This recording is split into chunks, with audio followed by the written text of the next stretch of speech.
Games, Brrraaains A Head-Banging Life here with 10 things we hate about 2020. Hopefully we've checked out the first video where we did 10 things we love about 2020. And as an explanation, we're doing this while we're still under lockdown as of the time of recording. Unlikely to change that much. And yeah, we thought we'd do this based off the events of the year so far. A mixture of things that have, well, originally that have pleased us and now things that have displeased us. If you're on this list, basically, you're going to get some judgment. Yeah, we're furious. Yes, yes. And I'm going to start. I'm going to kick us off this time by picking on specifics. Okay. So this goes to every gig company and every festival that has given shitty information or lack of timely refunds. Now I'm going to name you. So I'm going to start with Download. Download cancelled way ahead of time. That's not the issue. It's that since then, radio silence. And I get it. It's been postponed. We're not coming back till June 2021. But when we now contrast it to what Bloodstock have done, I'm not saying Download needs to give more, but like a lot of people would have been let down and disappointed. Why would you not follow that up by going, okay, cool, we're going to try and have the same lineup. We're going to have this announcement for you. We're going to have this for you and this for you. Instead, just dead silence. I think that fucking sucks. You know? Yeah, it does. Then we have Rambling Man. Ha! Rambling Man. Oh, I don't ever need to laugh or cry over these crazy idiots. So as of the time of recording, Rambling Man, which is in July, bear this in mind, is still happening apparently. Still on. They still keep posting on Facebook as if they're still happening. Yep. I don't know what the fuck is going on here. I don't know what it is. I don't know if it's like blind desperation to hopefully put it on, or if they've got some issue where they can't cancel because they've got some weird deal with an insurance company. Yeah, maybe. But now they've got this thing where, like, they even said that most of their bands they booked won't be able to come over. So they went and they said they went looking for local bands who could play. People paid for certain bands. Those bands up there, and you ain't even telling them who these replacements are. The fuck is that? I wonder if Rambling Man just like, you know, when you pick up a mobile phone, they go, do you want insurance? And you're like, nah, I won't drop it. That's fantastic. And here's the thing is like as well, it's not a big festival, but it's still a huge gathering. Enough of gathering. It's still like, what is it? It's 10,000 people, isn't it? Surely 8 to 10,000 people. And they're not cheap tickets. No. And when I mentioned refunds, so this didn't happen in this country, but it did happen in America. A couple of weeks ago, Ticketmaster changed their policy on the sly. They got slammed for it.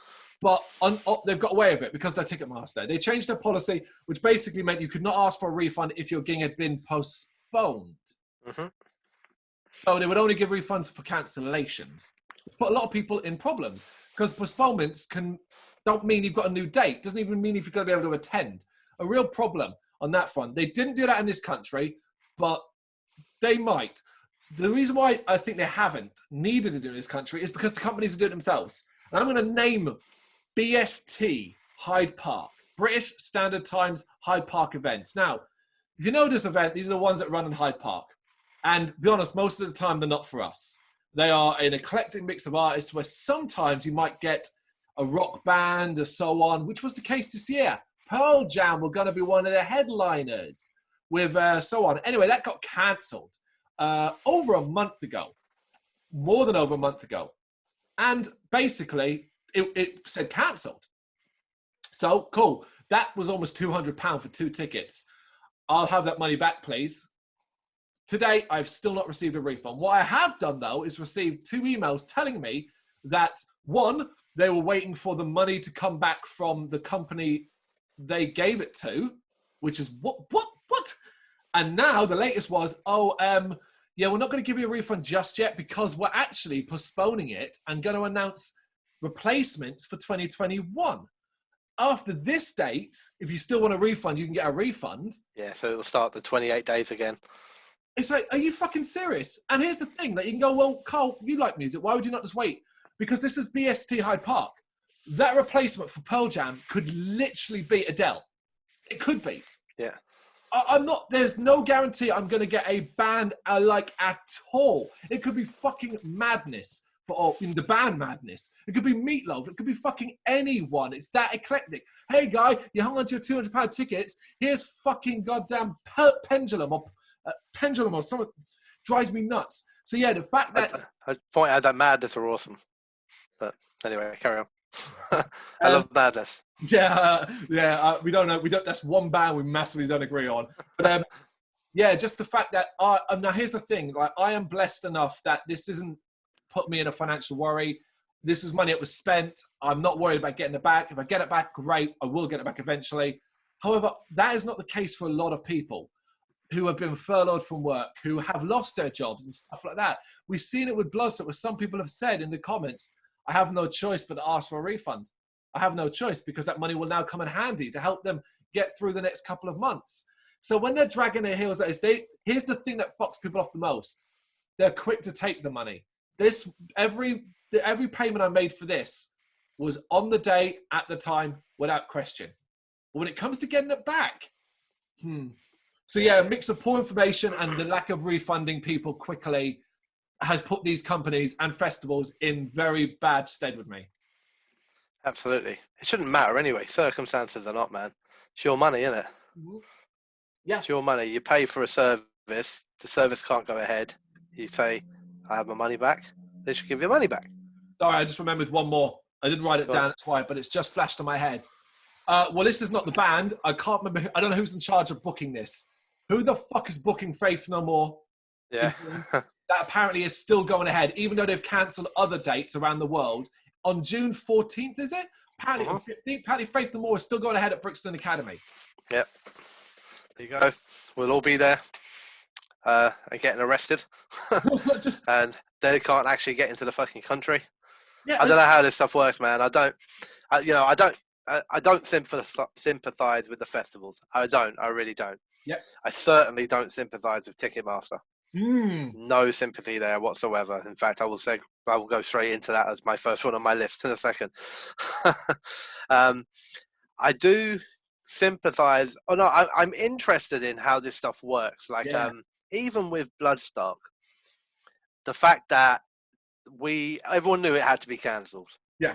Yeah, we knew it had to be cancelled. And even if they somehow miraculously were able to go ahead, the bands couldn't get here. And also a lot of fans weren't up for it. Yep. So we knew it had to be cancelled. But this weird thing that it seems that they're not allowed to say that because there's all this insurance shit being dealt with in the background. What is with this stuff, man? I mean, like, I know insurance firms can be a bunch of fucking dicks at the best of time. Yeah. You have a ding in your car and try and explain that to them, and you get your 150 quid back to replace your windscreen, and then they put your price up by £700 next year. But it just seems really weird that in this sort of environment, in this time, that a festival or a gig can't just say, we have to cancel, because if they do, the insurance company goes, haha, you cancelled, therefore we don't have to give you any money. What the fuck is wrong with these people? Like, you are right, absolutely. I agree with you 100% in calling out all of these festivals, these firms, these everything.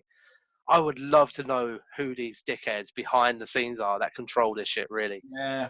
Because they are the devil. It could very well be the exact reason why your Rambling Man isn't currently saying we are cancelled, why they have to pretend like they're still going ahead, because their insurer happens to be a right dick, and they're holding off, trying to force Rambling Man to say we've got to cancel. And the minute they say that, they go, how? Terms and conditions, baby. We ain't got to give you nothing. And it's like, I'd love one of these festivals to come out and name and shame one of these fucking firms, the ones holding them to ransom. It would be fascinating, wouldn't it? You're right. It is one of the things I'd love to know more detail about, but it's just not something we're going to get. No, we're never going to get it. But yeah, it's a horrific fuck about between festivals and insurance firms, but the loser is the person who's paid the ticket price. Yeah. Not either of them really. So I guess I'll go straight into the Ticketmaster one, and I put Ticketmaster down in general, and I know it was just America, but I don't care, to be honest, because I've just about had enough of Ticketmaster as an entity. I have for a while now. I basically I refuse to buy tickets for Ticketmaster unless there is no other way of getting them. But 99% of the time there is another way of getting them. So I just don't go there. I will search every fucking website. I will pay more elsewhere then buy anything through Ticketmaster. You know, you're what you said is exactly right. They tweaked their refund policy from. I actually have a picture of it because the guy was clever enough to take a picture of it pre and after. Mm. You know, so it says refunds are available if your event is postponed, rescheduled, or cancelled, and that was changed with no warning to anyone. To refunds are available if your event is cancelled. So they took out the rescheduled and the postponed completely. And I just, like, I don't know. I think they're disgusting, man. I think they're a disgusting company. I really do. I don't care if it's the American version or the UK version. They're all going to be headed up by the same fucking figurehead or collection of figureheads. Yep. I think they're a disgusting company. I think, like we said in the Love video, there are people that come through times of crisis covered in glory, and then there's Ticketmaster. Yes. Yes. For Christ's sake, people, buy your tickets from bands, from venues, or from decent agents. Boycott these fuckers, for Christ's sake. Absolutely. I think I think together we put enough people on blast there. Right, Damn straight. My next one then is, right, we normally say this at the start of the video. I forgot. I'm going to say it now because if you're watching this, you might take this a little personally. We all do this with tongue-in-cheek a lot of the time. The one we just did was not tongue-in-cheek. This next fucking is. Definitely fuck Ticketmaster. We mean that. Yes. The Challenge 10 posts on Facebook. I have grown to despise this with a passion.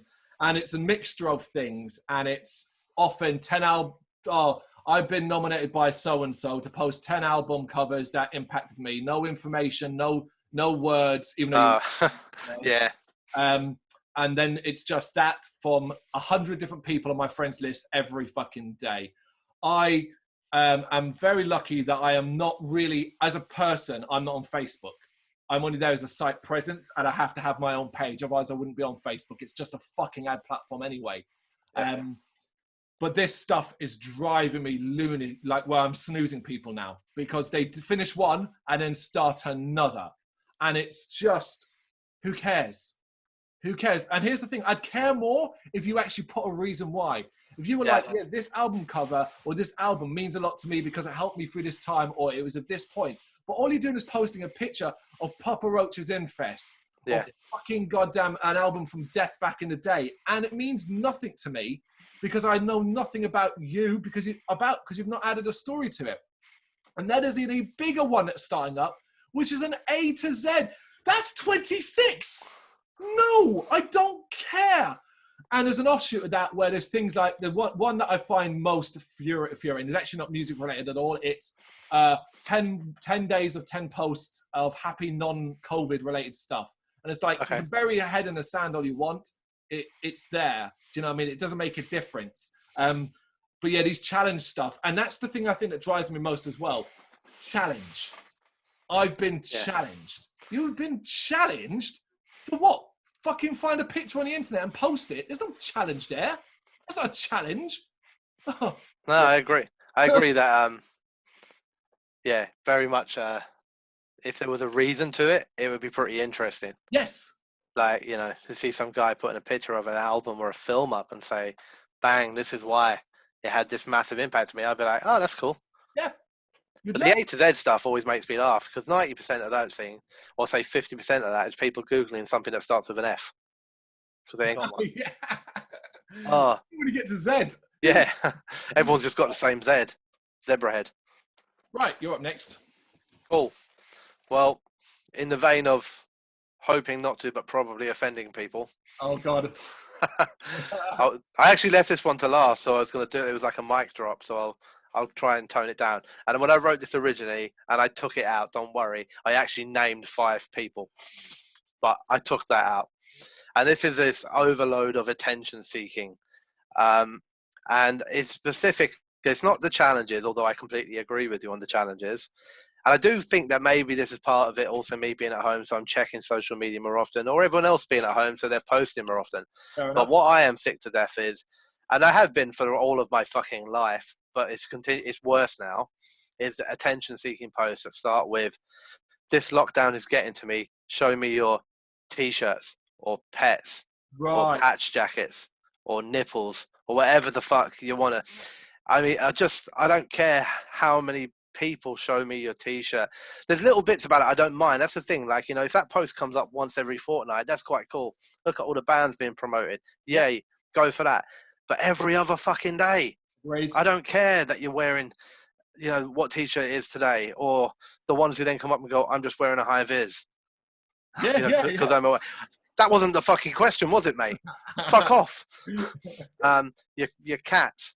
No, I don't want to see your cats. Facebook, the world is flooded with images of fucking cats. Yep. We don't need a post in a fucking metal forum about your fucking cats. And it's just all this stuff. I mean, it's not just that particular, I do agree with the challenges thing is a good one. I didn't think of that one, but yeah, when the minute you mentioned it, I was like, oh, I fucking hate them. The constant fucking overly political, I'm going to try and use this scenario to get my statement home, and but I just said, today alone I've seen 3 different Facebook posts that went on to have 500 likes and 75 comments of people putting pictures in it, where somebody did a little video of them go, oh my god, this lockdown's driving me crazy, show me your t-shirts. And I was just like, what the fuck? That's not, firstly, it's not true. I mean, how long did you sit at home thinking, oh, I'm going to put that up because I'm cool? Yeah, I'm so sick of it, in honesty. I hate social media. I use it very much as a platform to occasionally, I guess, snoop, see what's going on and with other people. Occasionally try and get some information from big corporate events, but mostly for the website and sharing and stuff like that. And whenever I go on there, I honestly do believe I come off it much more frustrated than when I went on it in the first place. Fair point. I will scroll through the page. I will see 20 things. One of them might be vaguely interesting. And generally that might be just some prankster who's dropping an egg on someone's fucking head. It's probably the best I'm going to get. And then 19 of them are just examples of human beings being fucking pathetic. Yep. Anyway. Yeah, and I dropped everyone's names out. Thank God, because everyone's names out. I was going to end with, and this goes out too. Bang, bang, bang. And then... Yes, if you haven't now unfollowed us on Facebook and stuff like that. It can. I do agree with you. I know exactly what you're referencing. I can picture directly in my head more than anything else as well. I think, as you say, it's this whole people are more on social media and they just want to put something on there. Yeah. Why? Fucking if I know. That's exactly what my point. My thing was. It's for attention. Yeah. Well, it is literally for attention. Yeah. And I guess, don't get me wrong, that's their way. And if that's their way, that's fine. I guess I could completely agree with somebody saying to me, do you know what? If you've got a fucking problem with it, don't go on it. And you're right. And that's why I rarely do. But when I do, fuck me. Yeah, you're still there, you attention-seeking prick. How long have you been there? Right, my next one. I'll be very surprised if you don't have this, because I know we talked last year about this exact thing driving us nuts, and it started again. So, do you know what the biggest annoyance for me of Bloodstock being postponed was? I think I have got it. So, the third headline of Bloodstock was Behemoth. Yeah. And Behemoth... May still be. No, it won't be. No. Oh, was it a definite no? Confirmed. Oh, okay. I was hoping it was going to be a contractual thing or something like that. They were working out, but... No, I saw a comment from Bloodstock saying Behemoth couldn't work it out with their time. So Behemoth's a no. So we are one headliner short, which has restarted. My favorite fucking thing. Suggest a headliner. Now it is, of course, you have to be in certain groups and posts and followers and things like that to see a lot of this. But guess what? If you like a band, everyone just wants to suggest the band they like, regardless of how realistic it is. Yeah, and also, you're absolutely right. But I honestly believe, and I can't prove this, I honestly believe people sometimes go on there and purposely pull out 5 band names that no one will ever have fucking heard of, and they don't even fucking know, just because it makes them cool. And they go, oh my God, I've never heard of that band before. Who are they? And he's thinking, I don't fucking know either. Let me just make something up quickly. Yeah. Oh, but it's infuriating and it's constant and it's enough to make me snooze certain things just until it dies down because of that missing headliner. And the worst things come out of it again. And here's the thing: I don't even mind this band. I have no problem with them. I think they're a good band, and I could see them sub-headlining, but once again, kill, switch, engage. Kill, switch, engage. Kill, switch, engage. I don't get it. When did the Bloodstock fan base become so obsessed with kill, switch, engage? And it's turned into this constant argument about whether they're big enough. And everyone's mini fucking bookers. Like they know oh yeah, well, I think they're big enough, or I don't think they're big enough, or when they did this and when they did that, and so on. And it's infuriating, absolutely infuriating. And it just takes one person to say one controversial thing. Like another one was Ghost, who had only fucking headlined a couple of years ago anyway. Yep. And that turned into a whole... I saw that one. Oh, goodness me. And I'm just like, oh, Bloodstock, please, could you just... Make up a name and put it there just so I don't have to listen. And if it's not that, it's just, I want this band to be booked, or I think this band could play. And and every time a person finds a band they like, it's, I want this band to play. Thoughts. And I find it absolutely infuriating. And I get it. If it wasn't for our website, I've seen I love it when people put thoughts at the end of a message. I always think in my head, if it wasn't for the fact that we've got our kind of page on there and everything like that, and I'm not purposely going out of my way to antagonize people, but I would always wanted to write when people go, I like this band, thoughts, and I would just write, fuck off. Yeah. Every time someone says thoughts, hey, my thoughts are, fuck off. And normally, though, don't get me wrong, I'm all pro the conversation about bands you want to have booked and stuff like that. My issue relates more in that to how constant it is, to how often it is, but also how big of an argument it turns into. If someone's just going, I'd like this band to be booked, why is that turning into a row? Why is that turning into a fucking argument? Why on earth is anyone using terminology like, oh, I don't think they should be booked, they're more of a download band, and shit like that? It's incessant. But yeah, the ultimate one for this is simply that third headliner slot now being opened has created what we hated last year again. And the sooner it's filled, which I hope is sooner rather than later, the better. Yeah, no, I agree with you. So much so that we'll go to my next one on my list, which I titled 15 months. We now have 15 months of people telling us who they want to play Bloodstock 2021. I didn't title it, go specifically on the headliner, but I did, when I wrote this stuff, it's mostly about the headliner. Yeah. But what I wrote was, like, every name under the sun, from your mate's band to some unknown band that even you've probably never heard of, all the way through to suggestions like, hey, how about Tool or Metallica? Yeah. Hour after hour. And that's the key thing with this. It's fucking constant. You know, it's like every other post is like, oh, and by the way, who would you like to see at Bloodstock? Yeah. I genuinely don't mind the odd post. I think it would be relatively interesting once every couple of weeks. Put it up as a fucking survey. Put 5 or 6 educated bands, like proper, reasonable estimates up there, and do a survey and let people comment to fuck on it. I could live with that. Because the problem with when you do it through comments is it seems that not one fan to the next, no one agrees with anyone. Yeah, exactly. It seems like we all have one band each that we're one person's a fan of. It's a constant fucking argument. But I wrote down, what did I write down? Because I was playing around.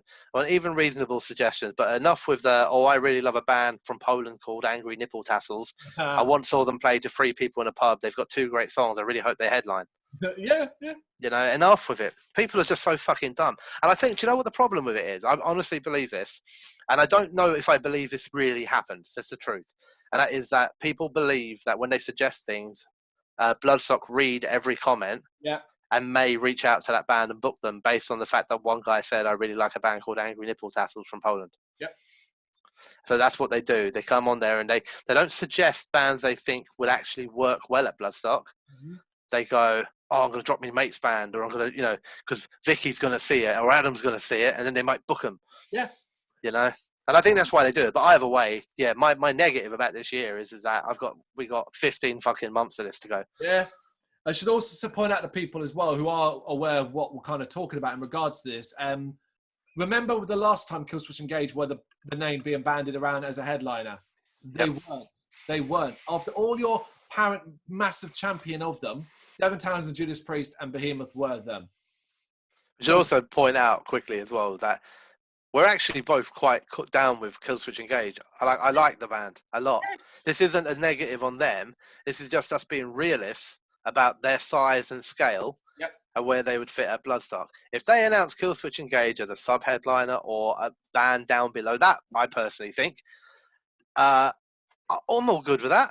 Yeah. Brilliant. Why not?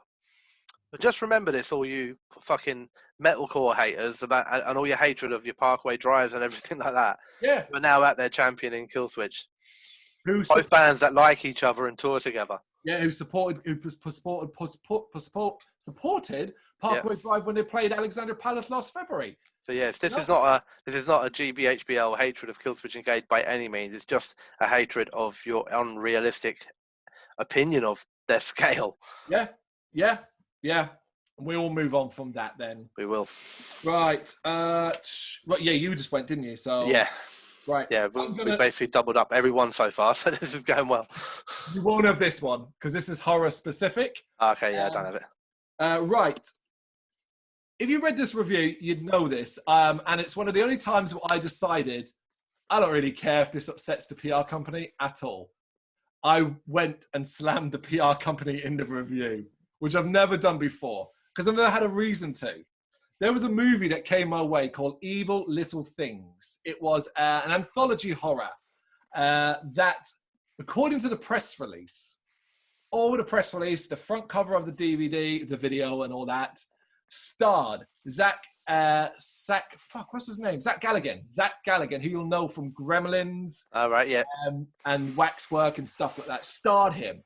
I was like, oh, cool. I mean, I know he still works, but he was in like one of the later Hatchet movies and stuff like that. I was like, oh, that's cool. Yeah, it'd be good to see him in something. And then I watched it, and he was in the opening first 2 minutes and in the last 1 minute. About 3 minutes of a 80-minute movie. And I was like, you piss takers. I get it. It's what people do. They take the big star and they put him on that, and he's the reason to watch it. But I've never seen, I've seen that before where, someone's in a movie and for 10 minutes and then they get killed. A movie I love called, I've forgotten the name of it. That's how much I love it. Stage Fright, the remake of Stage Fright, the musical, had Minnie Driver as one of the starring Minnie Driver. She gets killed within the first 10 minutes. But I'd never seen something so blatant here where the press releases start like this evil little Zach Galligan faces off against evil little things. I even quoted it. Faces off. What the fuck? He's not even in the movie. And I couldn't believe how blatantly piss poor it was and how much of a lie it was. I'd never seen it to that extent where he was in it so little. I mean, he has, I think I tried to count. I counted. He had 21 words. Yeah. I wonder how much he got paid per word. Yeah, Jesus. And it's saying it stars him and he faces off against these baddies. And it's like, oh my God. Oh. Yeah, so the advertising for Evil Little Things, the very first and only time I've ever put a PR company who sent me the fucking screener on blast. But there you go. There you go. They deserve it. Yeah. Lying. All right, well, while we're blasting things, this is not blasting a record label, although I do think they sucked for the way they build it. This is the only specific thing I've been really disappointed in 2020 that's actually an album or something like that. Okay. And this is probably going to piss people off, but this is the Witchcraft album called Black Metal that was brought out by Nuclear Blast. Yeah. And weirdly, this is not a blasting the album as being a bad album or anything like that. This is similar to what you've just said there, and that's purposely or not purposely, I feel like it's sold incorrectly. Okay. So it is a beautiful album. It's somber, it's wonderfully sung, but it is also the most boring, repetitive music I've listened to, not just this year, but probably in the last 5 or 6 years. Mm-hmm. The press kit billed it as, and I quote, "The Swedish Doom Masters are back with their brand new album, Black Metal." Now, I know this is not meant to be black metal. That wasn't the point here. Before everyone's going, oh, he thought it was going to be a black metal album. Yep. I'm well aware the key line in that is the Swedish Doom Masters. That's the important part. Yeah. So it sounds good. It's a legendary band, a return album. It's called Black Metal, which I'm not expecting black metal, but I'm expecting metal. Yep. And my God, it is so fucking boring. And it actually, the thing that I got really angry about with it is that it lacks a band. So it is the front man, the main man of the band, and he seems to churn members out for each album. It's a guy called Magnus Palander, and it is just him, clean singing with an acoustic guitar, no drums, no bass, no nothing. Singer-songwriter all the way through. But the band are all listed on the album, all newly employed for this album, featuring press kit pictures. Yeah. Bassist, drummer, electric guitarist, rhythm guitarist, Magnus Palander on guitars and vocals. Yeah. No one else is on the album. Not a single fucking person. There is no drums. There is no bass. There is no other fucking person other than Magnus Palander. And I find it really weird. And the weird thing about this, and this is what I think has happened here, is Palander has also done a lot of solo releases where it is just him and an acoustic guitar, always under his own name of like Magnus Palander or whatever. But what it seems like is that he's now taken his personal style and he's now selling that as Witchcraft. Right. And I'm hoping, of course, at some point Witchcraft will actually use these band members and they'll go off and they'll make a great album. But that is not what this album is. This is Magnus Palander's solo stuff, like his previous solo albums, but sold under the Witchcraft name. And I just found it really weird. When I started writing this review and I was like, right, who's the band members? He's on drums, he's on bass. Song 1, beautiful acoustic song. He's got such an amazing voice. He really has. Song 2, okay, starts acoustic. You're waiting for something to happen to kick in. Song 7, nothing yet. Song 8, and it's finished. And you're like, what the fuck? Where are they? And don't get me wrong, genuinely, guy can sing. Like, the acoustic stuff's nice, but you do an hour of it. No. An hour of it, song after song after song. And it was just like, it's beautiful, it's somber, it's fucking boring. Seriously. Yeah. But the thing that just like threw me on it was the way that it's billed as a Witchcraft album. Swedish Doom Masters are back. But here's the band. Yeah. But they're not actually on it. But we're not going to tell them that. Oh my goodness me. What a story. I mean, and I rated this album as like, I can't remember, like a 6 out of 10 or something like that, because I can be honest enough to go, I'm sure there are people out there that are going to fucking love this, and I can massively appreciate his voice and everything like that. But I was very, very bored. Really bored throughout. It's like I appreciate it, but I'm fucking bored. But I just kept referring back to the way that it was billed and why these people were listed in the band, and it just doesn't make any sense to me. Oh, what were they there for? One massaged his feet, another rubbed his shoulders. Yeah, I don't know. I kind of like, maybe it was like I kind of imagine he was just sitting at the front of a class with his guitar, and they were sitting at like school style ones, and he's like, and this is what we're gonna do, and he did the whole album, and he was like, or they were coming in going, oh, like maybe like Kirk Hammett coming in going, oh, James, I've got an idea for a riff. Oh yeah, that's all right. You just you keep that on your phone, mate. We'll have a look at that in the future. Oh God, that's a good one. Family Guy did a joke many episodes, long time ago, about the Beatles, and Ringo comes in and goes, guys, I wrote a beat. And they're like, oh, Ringo, that's wonderful. We're going to put it on the fridge right here, and we can look at it every day. Yeah. That's great. That's probably what happened with Witchcraft. Yeah. Like these 5 guys. And the thing with it is Magnus Palander has been the main man of Witchcraft since the 80s. This is a band that have, they are the Swedish Doom Masters. They're a massive thing in doom metal in Scandinavia. And then every band member only joined the band in 2018-19. So everyone previously was wiped, all brand new. And they're not going to have a voice. No. This is Magnus Palander's baby. But what he was clever enough to do with previous releases was when he did this shit, is he didn't release it under the Witchcraft name. Yeah. He realised this was his solo stuff. He seems to have decided that no longer matters. Witchcraft is now my solo stuff. So yeah, anyway, I was very disappointed. Very disappointed. Fascinating. Okay, right, I'm going to do a game one next. And it is one of my favourite angry subjects. It's the free-to-play market. I'm going to put its specific style of gaming that has grown in prominence. It's always existed, but it has grown in prominence this year, where if you to go to the App Store, say Apple's App Store, Google Play is a little better, but App Store is particularly, and go to the top 3 section, that's updated weekly. And just look at the top 10, and many of these games will be in it. And basically, in the latest round of lazy, fucking, pointless, non-game ad experiences are what I call, they're supposed to be satisfying games. And what these basically are is you cut kinetic sand with a knife. Or you add icing to cakes, that's a game. Or you shave wood. And these are supposed to be satisfying. They're often described as such. Oh, you can and all they are is a fucking, not even a developer, because these people don't deserve to be called developers and held in the same esteem as actual developers of video games. These are people who know that they can then put an ad after every single fucking cream bun that you do. You then got to wait. They get the ad revenue and so on and so forth. It's why we call these ad experiences, not fucking games. But this thing of relaxing, and the kinetic sand one has been in that top 10 for over a month now. People, what are you doing to me? Come on.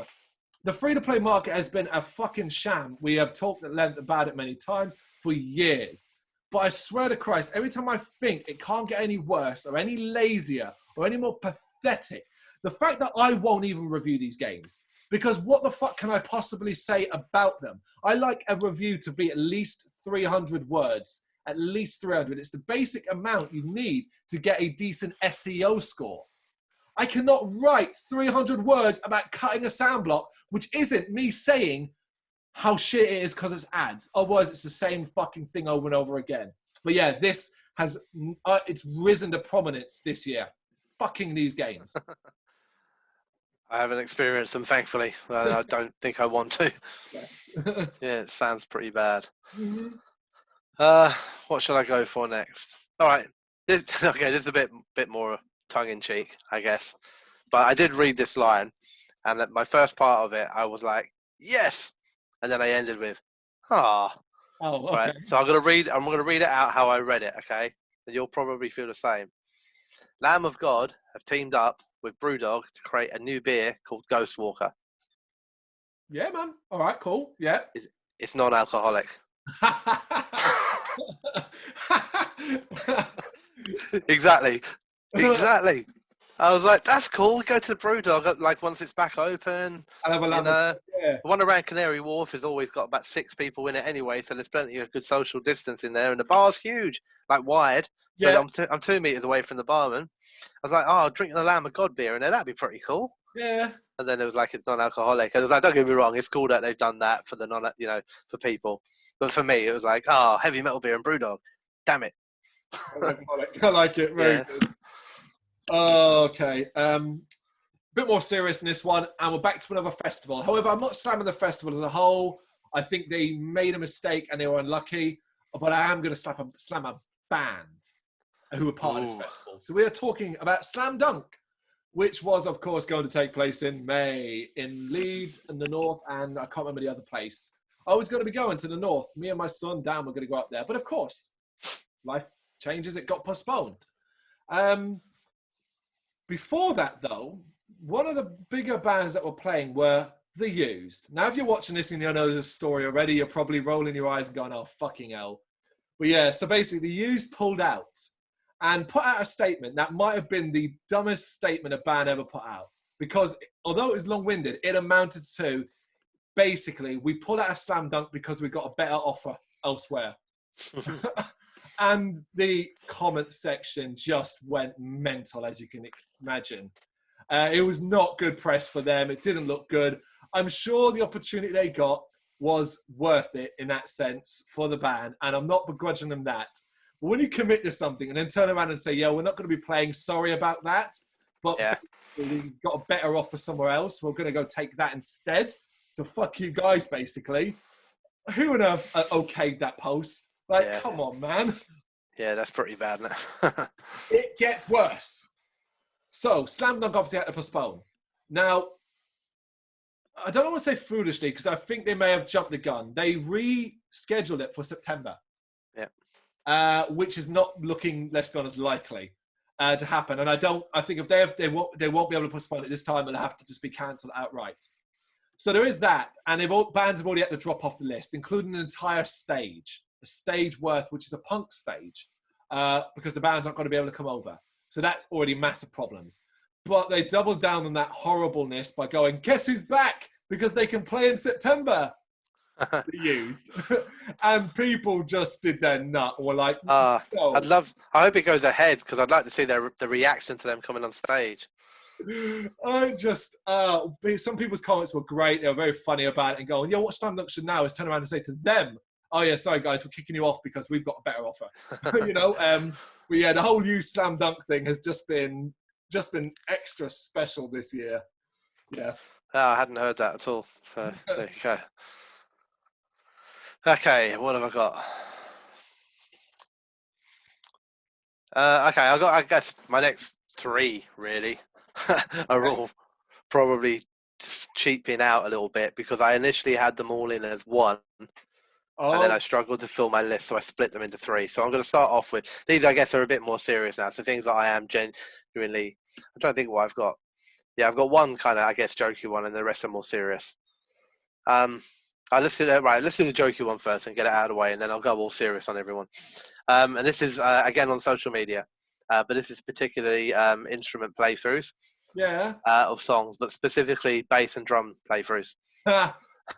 Now, I think it's great that these guys can play drums and play bass, and it's cool. And I'd love to be able to do it. And yes, of course, I'm a bit jealous.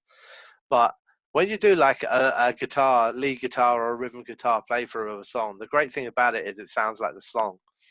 The problem with bass playthroughs is it just sounds like dum dum dum dum dum all the way through. And unless you're a bassist, there's a reason, I guess, why these are kind of foundation instruments that kind of hold the structure of a song together. And you ever listen to a drum playthrough of a song, it's quite painful often sometimes, because even though you can appreciate the talent, often it's shit tons of cymbals on its own that just crashes through your head, whereas normally there'd be a bass and a lead guitar and maybe a vocal line combined with it. So yeah, I get people, they got to try and keep themselves busy, and it's all well and good if you're a singer at home and you're a singer with a guitar and you're doing an acoustic version of your song, and if you're a drummer, you're kind of fucked. So, but I keep seeing like bass playthroughs and drum playthroughs, and I watch it for about a minute, and I'm just like, oh my god, it sounds so fucking bad. I have not watched a drum playthrough once. I've seen them, but I reckon it's inherent in my head going, that's not a good idea to watch that. It's quite painful, man, honestly. Like, it's just cymbals going like this. It's not going to be good. I have watched bass playthroughs because I am fascinated, and I wonder if this is an inherent issue you have with Doom overall, that a bass on its own can be quite doomy. Yeah, maybe. No, I respect it. I do. I love it. I respect it. I think they're awesome. I just love it. And I think I always kind of felt like a playthrough on a bass is probably something that's really cool for another bass player to watch. On a technical standpoint, I agree. Yeah. But for a fan of that song, it doesn't add much. Because generally you don't pick out you do sometimes, but rarely you pick out, I love that song for the bass. It's the combination. Yeah, it's often a complementary. Even if it's got a lead in there, it's part and parcel of something else. I agree. Yeah, I do agree. There you go. I'm going to roll it into my next one then, which is basically crap live streams. Now, get it. Everybody's doing them, and they're all fantastic. Most of them are fantastic. However, and it is tongue-in-cheek, don't take this too seriously. Don't be offended. If you've got an iPhone 4 or your web camera or laptop was 20 years old, and you've got a fuck all sound system beyond what you're playing for your computer, and you're like, you know what, I'm going to play my harsh, raw death metal through this as a live stream, just don't. Just don't, because it's going to suck, and no one's going to like it, and other than the people who are your friends are going to hit the like button, it's not going to do you any favors. That's basically it. Crap live streams. I'm not saying you got to be super professional, because that's not possible, but just either try harder or just don't. Yeah. Yeah, doing a shit version of your songs isn't necessarily going to save you as a band. Mm-hmm. maybe staying quiet will be better. Yeah. All right, so Let's get into some more serious stuff. So the first one is the obvious one, which I actually wrote down as first on my list, but because we had a bit of a thing going with Ticketmaster and that, Right. I was like, let's jump around.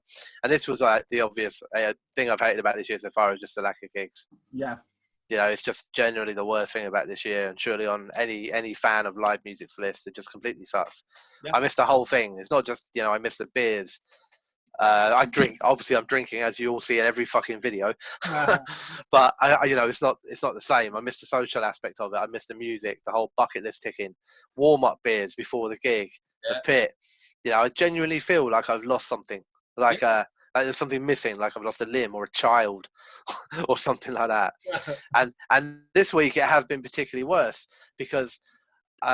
I've been receiving, I don't know if you have been as well, but I've been receiving messages on Facebook this week, but also on my Alexa, because I think I put it in my calendar, kept reminding me all week that Incineration Fest is this weekend. I went and deleted everything off my calendar for that exact reason, because I didn't want the fucking reminder. Okay, I remember waking up, like, I think it was yesterday or maybe the day before, and it was like, you have an event coming up this weekend. Went downstairs and we've got an Alexa show. So it's got a screen on it, and just across the top of it is happening tomorrow, Incineration Fest. And it's like, stop it. Stop. I know. Fuck you, Alexa. But yeah, I mean, specifically on the gig side of things, man, the lack of them, it's sorely missed. Yeah, 100% agree. 100% agree. I'm going to roll on to my next one then, as it's, one of the things that's kind of surprised me about this period is how desensitized I felt to a lot of it, purely because my working life hasn't changed. I've been doing exactly the same hours, the same shifts, the same thing. It's quieter at work, has been a lot fucking quieter.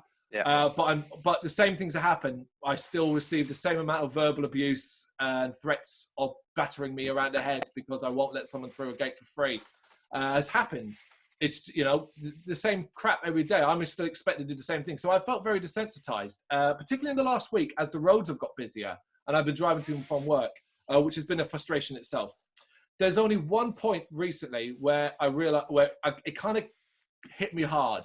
Not hard, no, that's the wrong word, because I, again, personally have not been affected by this. We're lucky enough, touch wood, family, friends and all that haven't been affected deeply by this. There are people I work with who have, but these are my colleagues. They're not my friends, truth be told.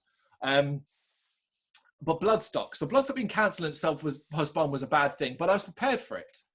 But there was a point where I realized, and it's going to sound so selfish, it really is. So I'm sorry for that. But basically, I am concerned about what I'm going to feel like come that weekend, because for the first time in my entire 30s, I won't be having my birthday at Bloodstock, which has been the case for my entire 30s, from age 30 to what will be this year 36. I have been at Bloodstock for my birthday, and it would have been the case this year as well. Yep. And it won't be the case, and I have no idea what the fucking do about that. And it was like, oh shit. And that's the one time I thought, fuck, man. And it's so pathetic in comparison to the problems of the world. So it's, it's just, it just ties into the Bloodstock thing full stop. It is our baby, it is our home, it is our holiday. So to lose that this year overall and have to wait 15 odd months, 16 months for it to come back around is hard enough, Yeah. Yeah, that's it, really, yeah. It feels like such a long time, man. It really does, yeah. There you go. Yeah, I agree. Have to go around mum's and have a cake. Well, people actually see me on my, people outside you, will see me on my birthday. Wow, lucky them. Okay, cool. So I guess continuing on the same vein, really, but whereas I put gigs sort of separately, so I did then also put festivals down as one specifically, not just Bloodstock, but also Incineration Fest, and I've been seriously thinking about going to Desert Fest, at least for trying to catch chemists, if nothing else. And I've been looking around quite a bit to try and find some more local ones to hit up. Quite like the idea of the local ones, having done a few last year. Yep. And it's just like, it's weird. It's just, I don't know. It's not having that thing to look forward to, like Bloodstock is a big one because it wasn't just a festival. It was a holiday, a break. It was everything, a halfway through the year kind of recharge, And you kind of lose. It's not even just the fact that they're not happening. It's the fact that not knowing when anything can happen. You know, we're looking at the end of the year and kind of hoping maybe at Aonia Fest, will that still be able to go ahead? Yeah. Beast Fest, you know, that's like normally a November one. Yeah. You know, so again, you're hopeful, but you don't know. And it's that whole not knowing. It's just like not knowing when you're going to be able to kind of go in, grab your beer, watch a few bands, have a laugh. Yeah. Yeah, so it is amazingly sad. You know, separated from gigs a little bit because it's a slightly separate thing. And I did kind of think that, I guess comically, that Beach Fest would probably be fine because in terms of social distancing, there was only about 12 people there most of the time last time. What about the rush for the burger van? Yeah, that's the only thing. The burger van's fucked. Burger van's fucked, but the rest of it, you'll be fine. I mean, I said to you, I remember when we did a review of it last year, at one point I turned around, I was the only fucking person standing in the venue. I was like, this is about as socially distanced as you can be. But yeah. Have you got any more? I have got 2 more. Okay, so I got 2 more. Excellent. All right. My next one, gaming. This is quite recent as of recording, but by the time you see this video, it will be over a week old. And it was the Xbox Series X reveals of the game trailers that happened as of this time yesterday. That was a whole other nothing. I mean, everyone pretty much says it. It's like, oh, those games look good. They're all cinematic trailers. You showed no gameplay, and all they are scaled up. How is that? It's all third-party stuff as well. There was no first-party stuff. So there was none of there was no exclusive Microsoft stuff. So none of the new Halo or things like that. It was like, here's a load of third-party games, cinematic trailers. What do you fucking do? Nobody, I think, in the gaming world, it buys into cinematic trailers anymore because we've all been tricked many times in the past about how those are doctored and then what the end game actually is. I think it must have been, for all their build over this this future console kind of thing, they went about that pretty poorly. Maybe that, like I said, maybe when they reveal their first party stuff, it'll be better. But shit, man, you've got to stop putting gameplay in your fucking reveal trailers. A minute of gameplay. It's like the Assassin's Creed Valhalla trailer last week. I sat down, watched that, and was like, oh, it's just cinematic. That doesn't mean shit to me. That's not the game. That's just fucking that's what you doctored up on the best computer you possibly could. Behave, you know? Yeah. We all remember Aliens, Colonial Marines. We all remember. Yeah. And Dead Island. Let's not forget about Dead Island or Dead Island 2. Yeah.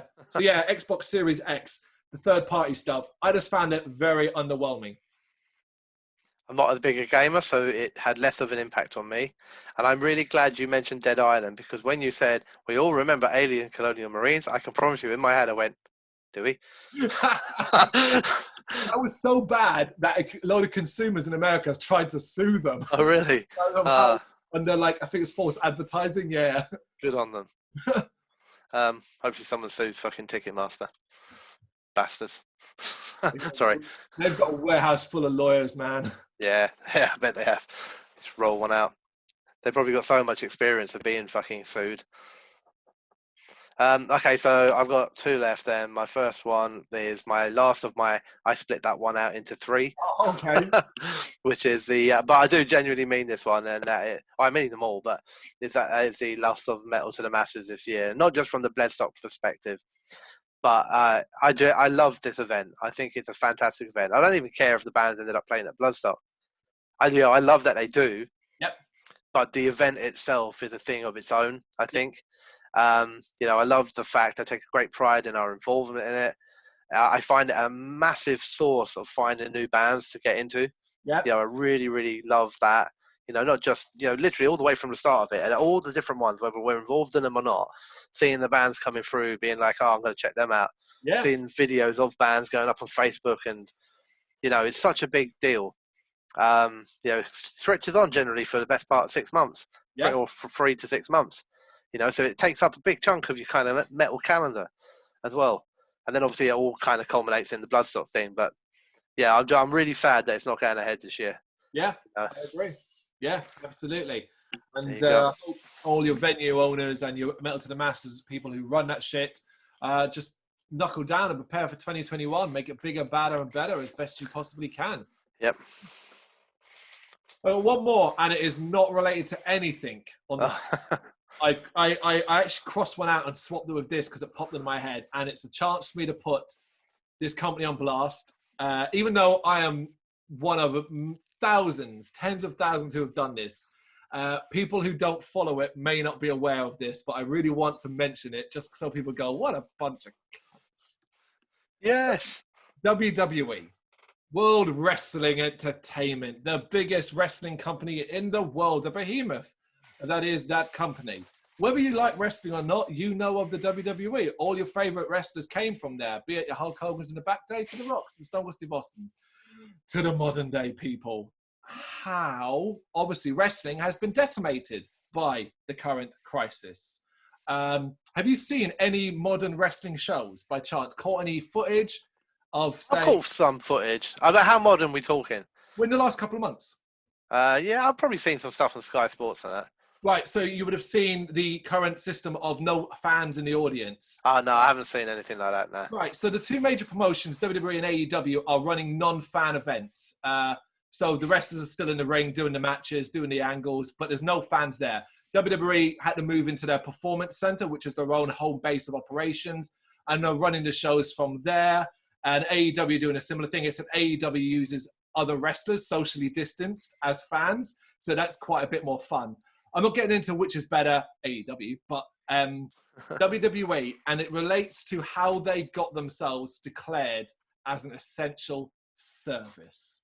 So did you notice WWE is an essential service on par with firefighters and paramedics and doctors? According to Florida, which is where WWE's performance center is based, WWE is a essential service. This all came about after Linda McMahon, who is married, obviously, to Vince McMahon, who owns WWE, is running a campaign for Donald Trump, where they were going to be putting 14 million. I believe it's 14 million. It's about 13 or 14 million into the state of Florida over the next year. And interestingly, after that, Florida declared WWE an essential business.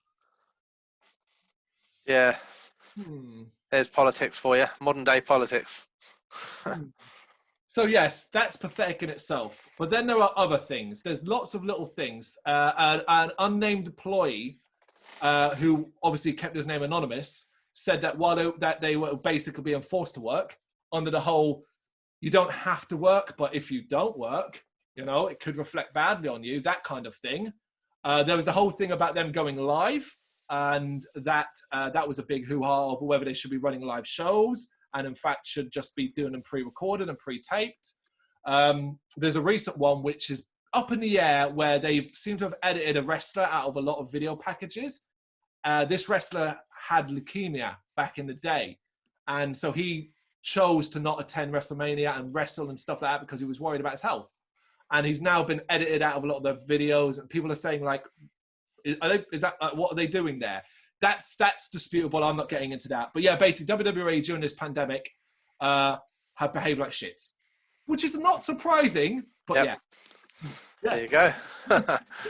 So seeing as they script everything, have they scripted anything like with the kind of crisis involved in the storylines? No, it's literally, and one of the reasons why they're not like doing socially distanced fighting. No. There is a wrestling match out there, a social distance wrestling match in the indie.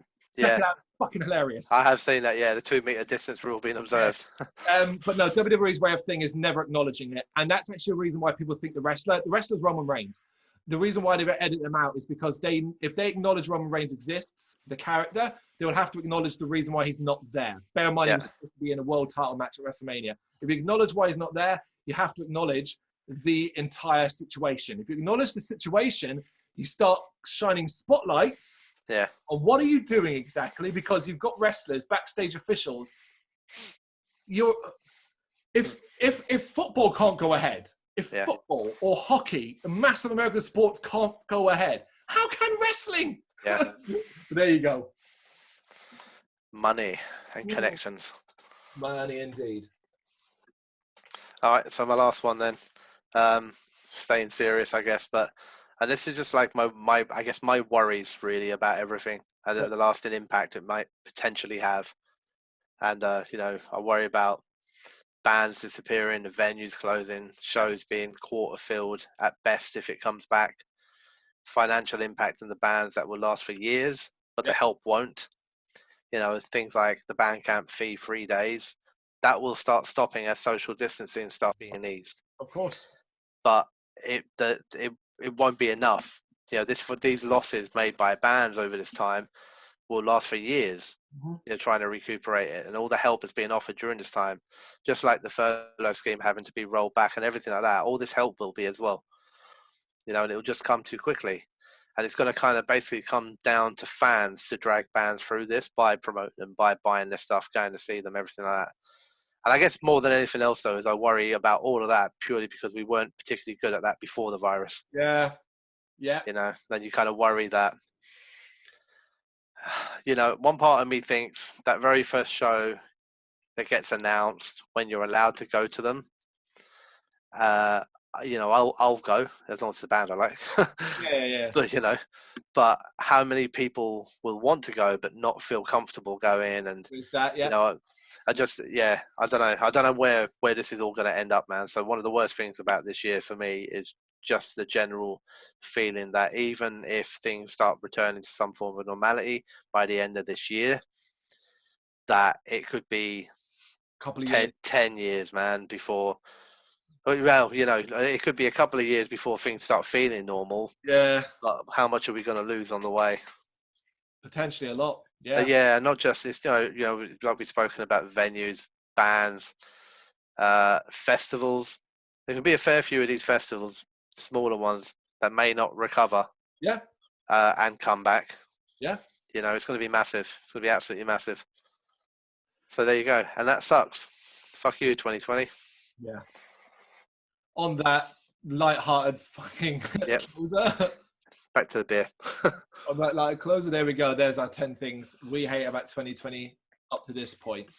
We'll come back to this at the end of the year and see we'll have to do a comparison by the end of the year, what we said here and what we say come November, December time. I'll be about 10 stone bigger and my beard will be down to here. There you go. Thanks for watching.